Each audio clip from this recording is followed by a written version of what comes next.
Hey everyone, on this video I'll be showing you a quick walkthrough on how I applied trim textures to a 3D asset utilizing ZBrush, Maya, Substance Painter, and Unreal Engine.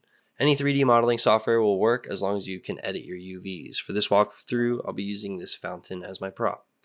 The first thing I did was look over the model beforehand to get an idea where I'd be placing the trim textures and decide which areas would require more focus for the style of fountain I wanted to achieve.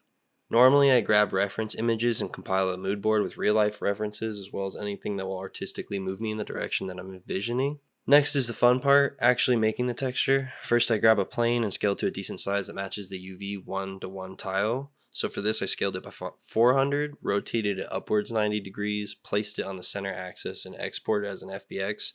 So we can go ahead and import the plane into ZBrush. Once the plane is in ZBrush, I divide the plane into however many trims of texture I need. In this case, I divide it into 5 parts.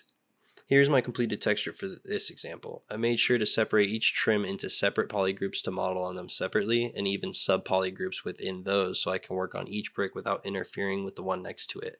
I use simple extrusions with the Z-Modeler tool to raise the bricks, and then mostly use the brushes Dam Standard, Trim Dynamic, and H-Polish to give a stylized, worn-down feel. Lastly, I decided on these Gothic patterns to fill up the larger empty space on the fountain. One major thing to note is this tileable trim texture just needs to flow into itself. If you sculpt on this side, it has to keep moving onto the other side, just like Pac-Man. To do this, you just go to the brush, go to the curve tool, and move the wrap mode from 0 to 1. This sculpts in a tileable fashion. Once I was pleased with the trim textures, I made a Substance Painter file and baked the high poly ZBrush sculpt onto the plane. In this file, there are 3 planes back to back. I imported them like that so I can see how the repeated pattern would show. I would recommend doing this as well. Then all there's left to do in Substance is to paint out the texture.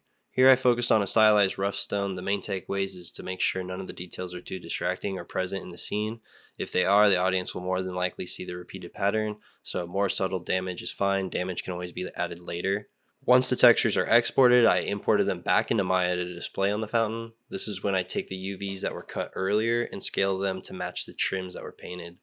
The UVs should extend past the 1:1 UV box so they are sure to repeat. And while lining up these trim textures, I have the actual 3D prop in the scene so I can visually see where I'm placing tileable textures.